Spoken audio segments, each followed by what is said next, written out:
I'm Beth. Welcome to 2 Kings 22:11. When the king heard the words of the book of the law, he tore his clothes, reading the Bible with Apocrypha to you in a year. Starting today in Wisdom with chapter 19. But the ungodly were assailed to the end by pitiless anger, for God knew in advance even their future actions. How, though they themselves had permitted your people to depart and hastily sent them out, they would change their minds and pursue them. But while they were still engaged in mourning and were lamenting at the graves of their dead, they reached another foolish decision and pursued as fugitives those whom they had begged and compelled to leave. For the fate they deserved drew them on to this end and made them forget what had happened, in order that they might fill up the punishment that their torments still lacked, and that your people might experience an incredible journey, but they themselves might meet a strange death. For the whole creation in its nature was fashioned anew, complying with your commands, so that your children might be kept unharmed. The cloud was seen overshadowing the camp, and dry land emerging where water had stood before, an unhindered way out of the Red Sea, and a grassy plain out of the raging waves, where those protected by your hand passed through as one nation, after gazing on marvelous wonders. For they ranged like horses and leapt like lambs, praising you, O Lord, who delivered them. For they still recalled the events of their sojourn, how instead of producing animals, the earth brought forth gnats, and instead of fish, the rivers spewed out a vast number of frogs. Afterwards, they also saw a new kind of birds, when desire led them to ask for luxurious food. For, to give them relief, quails came up from the sea. The punishments did not come upon the sinners without prior signs in the violence of thunder, for they justly suffered because of their wicked acts, for they practiced a more bitter hatred of strangers. Others had refused to receive strangers when they came to them, but these made slaves of guests who were their benefactors. And not only so, but while punishment of some sort will come upon the former for having received strangers with hostility, the latter, having first received them with festal celebrations, afterwards afflicted with terrible sufferings those who had already shared the same rights. They were stricken also with loss of sight, just as were those at the door of the righteous man. When surrounded by yawning darkness, all of them tried to find the way through to their own doors. For the elements had changed places with one another. As on a harp, the notes vary the nature of the rhythm, while each note remains the same. This may be clearly inferred from the sight of what took place. For land animals were transformed into water creatures, and creatures that swim moved over to the land. Fire, even in water, retained its normal power, and water forgot its fire-quenching nature. Flames, on the contrary, failed to consume the flesh of perishable creatures that walked among them, nor did they melt the crystalline, quick-melting kind of heavenly food. For in everything, O Lord, you have exalted and glorified your people, and you have not neglected to help them at all times and in all places. Next up is Esther. We're going to be reading chapters 1 and 2 with additions. What's going to happen is we're going to read the whole thing with additions and then pick it back up after the cliffhanger in December. The Book of Esther. In the second year of the reign of Ahasuerus the Great, on the first day of Nisan, Mordecai, son of Jair, son of Shimei, son of Kish, of the tribe of Benjamin, had a dream. He was a Jew living in the city of Susa, a great man, serving in the court of the king. He was one of the captives whom King Nebuchadnezzar of Babylon had brought from Jerusalem with King Jeconiah of Judah. And this was his dream: noises and confusion, thunders and earthquake, tumult on the earth. Then 2 great dragons came forward, both ready to fight, and they roared terribly. After their roaring, every nation prepared for war to fight against the righteous nation. It was a day of darkness and gloom, of tribulation and distress, affliction and great tumult on the earth. And the whole righteous nation was troubled. They feared the evils that threatened them and were ready to perish. They cried out to God, and at their outcry, as though from a tiny spring, there came a great river with abundant water. The light came and the sun rose, and the lowly were exalted and devoured those held in honor. Mordecai saw in this dream that God had determined to do, and after he woke had it on his mind, seeking all day to understand it in every detail. Now Mordecai took his rest in the courtyard with Bigthan and Teresh, the two eunuchs of the king who kept watch in the courtyard. He overheard their conversation and inquired into their purposes, and learned that they were preparing to lay hands on King Ahasuerus. And he informed the king concerning them. Then the king examined the two eunuchs, and after they had confessed it, they were led away to execution. The king made a permanent record of these things, and Mordecai wrote an account of them. And the king ordered Mordecai to serve in the court, and rewarded him for these things. But Haman, son of Hammedatha, the Agagite, who was held in great honor by the king, determined to injure Mordecai and his people, because of the two eunuchs of the king. This happened in the days of Ahasuerus, the same Ahasuerus who ruled over 127 provinces from India to Ethiopia. In those days, when King Ahasuerus sat on his royal throne in the citadel of Susa, in the 3rd year of his reign, he gave a banquet for all his officials and ministers. The army of Persia and Media and the nobles and governors of the provinces were present, while he displayed the great wealth of his kingdom and the splendor and pomp of his majesty for many days, 180 days in all. When these days were completed, the king gave for all the people present in the citadel of Susa, both great and small, a banquet lasting for 7 days, in the court of the garden of the king's palace. There were white cotton curtains and blue hangings tied with cords of fine linen, and purple to silver rings, and marble pillars. There were couches of gold and silver on a mosaic pavement of porphyry marble, mother of pearl and colored stones. Drinks were served in golden goblets, goblets of different kinds, and the royal wine was lavished in accordance with the bounty of the king. Drinking was by flagons, without restraint, for the king had given orders to all the officials of his palace to do as each one desired. Furthermore, Queen Vashti gave a banquet for the women in the palace of King Ahasuerus. On the 7th day, when the king was merry with wine, he commanded Mehuman, Biztha, Harbona, Bigtha, and Abigatha, Zethar, and Carcass, the 7 eunuchs who attended him, to bring Queen Vashti before the king, wearing a royal crown, in order to show the peoples and the officials of her beauty, for she was fair to behold. But Queen Vashti refused to come at the king's command, conveyed by the eunuchs. At this the king was enraged, and his anger burned within him. Then the king consulted the sages, who knew the laws, for this was the king's procedure towards all who were versed in law and custom. And next to him were Kashana, Sethar, Adamatha, Tarshish, Meres, Marsena, and Mehuman, and the 7 officials of Persia and Media, who had access to the king and sat first in the kingdom. According to the law, what is to be done to Queen Vashti because she has not performed the command of King Ahasuerus conveyed by the eunuchs? Then Memucan said in the presence of the king and the officials, "Not only has Queen Vashti done wrong to the king, but also to all the officials and all the peoples who are in the provinces of King Ahasuerus. For this deed of the queen will be made known to all women, causing them to look with contempt on their husbands, since they will say, 'King Ahasuerus commanded Queen Vashti to be brought before him, and she did not come.' This very day, the noble ladies of Persia and Media, who have heard of the queen's behavior, will rebel against the king's officials, and there will be no end of contempt and wrath.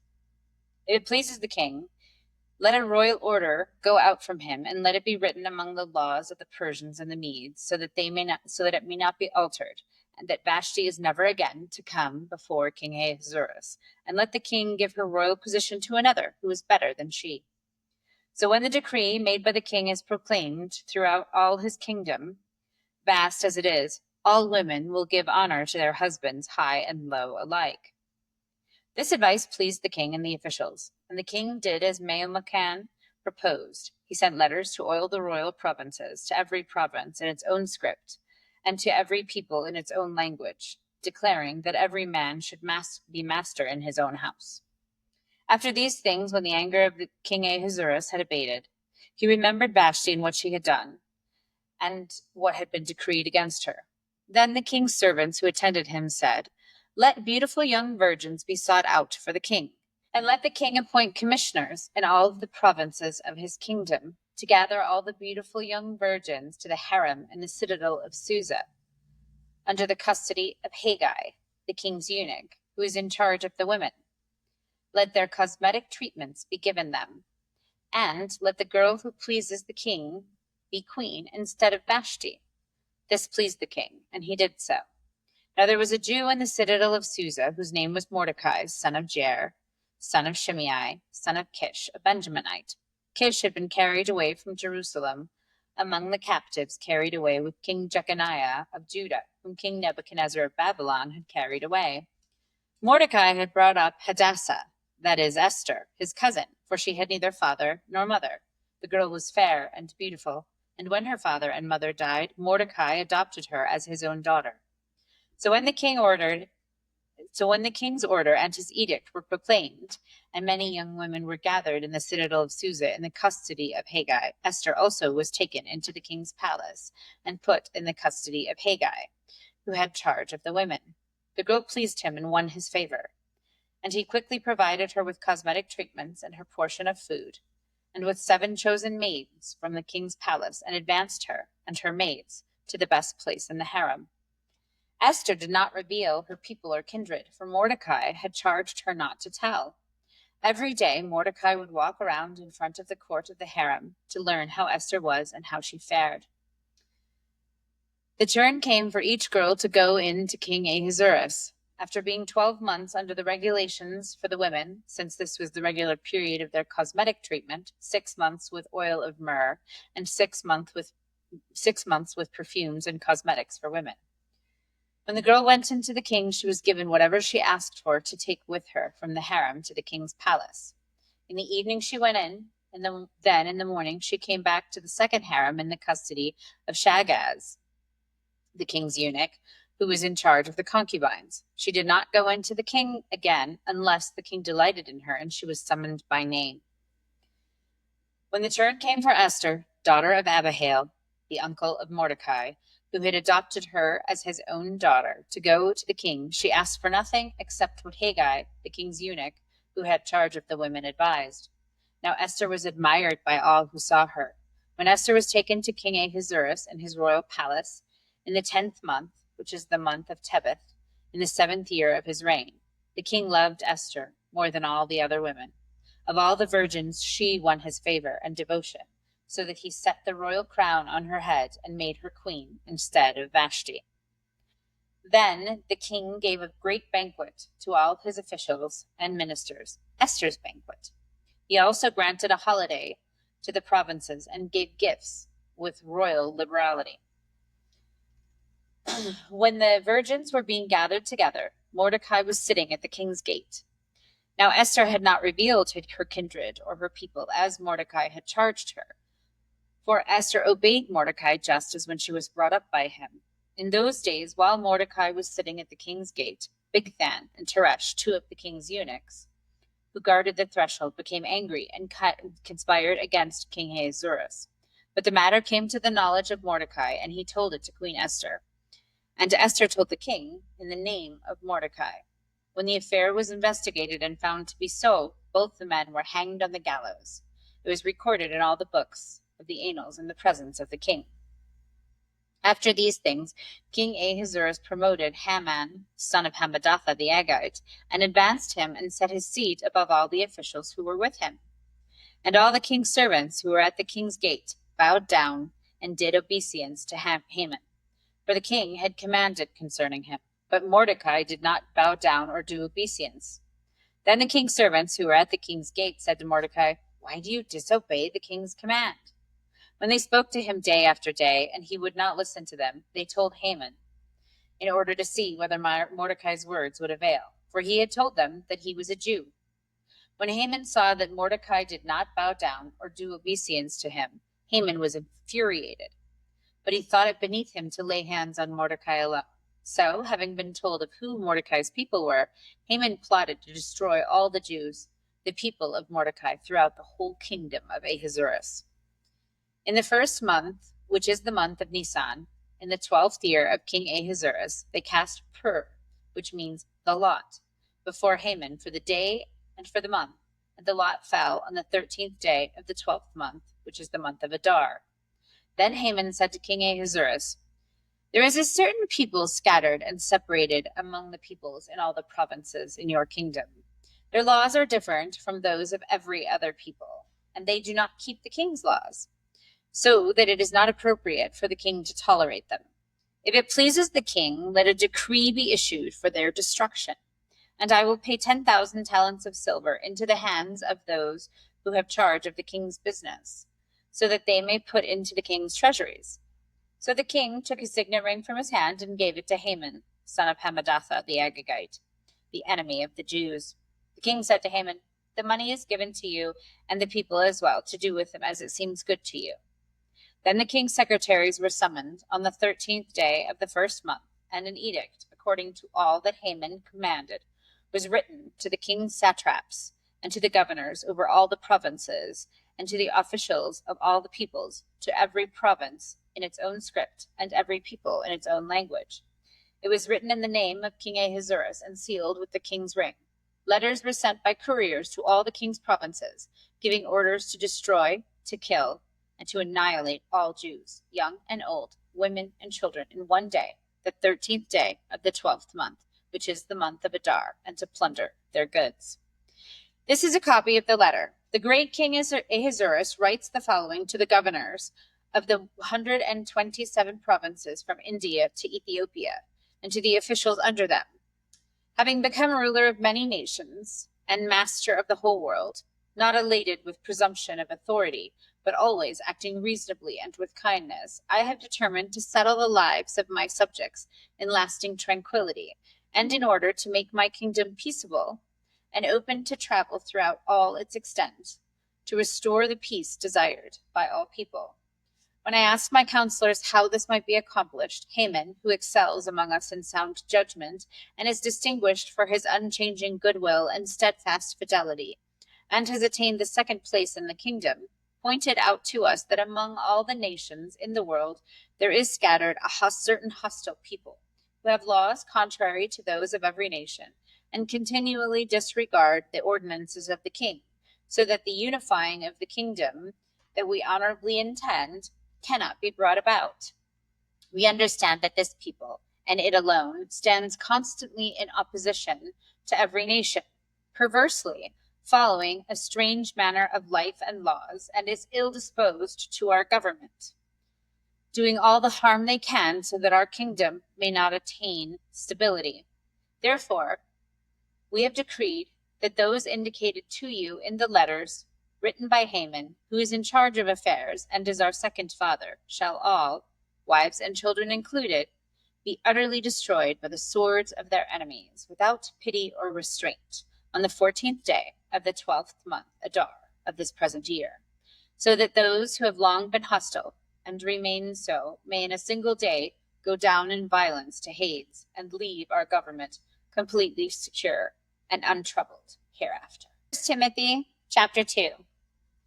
First of all, then, I urge that supplications, prayers, intercessions, and thanksgivings should be made for everyone, for kings, and all who are in high positions, so that we may lead a quiet and peaceable life, in all godliness and dignity. This is right, and is acceptable in the sight of God our Savior, who desires everyone to be saved and to come to the knowledge of the truth. For there is one God, there is also one mediator between God and humankind, Christ Jesus, himself human, who gave himself a ransom for all. This was attested at the right time. For this I was appointed a herald and an apostle. I am telling the truth, I am not lying, a teacher of the Gentiles in faith and truth.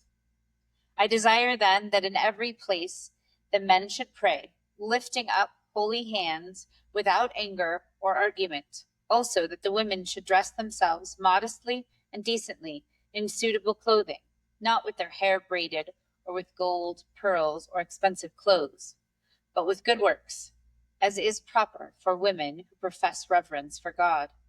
Let a woman learn in silence with full submission. I permit no woman to teach or to have authority over a man. She is to keep silent. For Adam was formed first, then Eve. And Adam was not deceived, but the woman was deceived and became a transgressor. Yet she will be saved through childbearing, provided they continue in faith and love and holiness with modesty. Psalm 57. Be merciful to me, O God, be merciful to me. For in you my soul takes refuge. In the shadow of your wings I will take refuge, until the destroying storms pass by. I cry to God Most High, to God who fills his purpose for me. He will send from heaven and save me. He will put to shame those who trample on me. Selah. God will send forth his steadfast love and his faithfulness. I lie down among lions that greedily devour human prey. Their teeth are spears and arrows, their tongues sharp swords. Be exalted, O God, above the heavens. Let your glory be over all the earth. They set a net for my steps. My soul was bowed down. They dug a pit in my path, but they have fallen into it themselves. Selah. My heart is steadfast, O God. My heart is steadfast. I will sing and make melody. Awake, my soul. Awake, O harp and lyre. I will awaken the dawn. I will give thanks to you, O Lord, among the peoples. I will sing praises to you among the nations. For your steadfast love is as high as the heavens. Your faithfulness extends to the clouds. Be exalted, O God, above the heavens. Let your glory be over all the earth. Thus ends the reading for today. Never walk alone.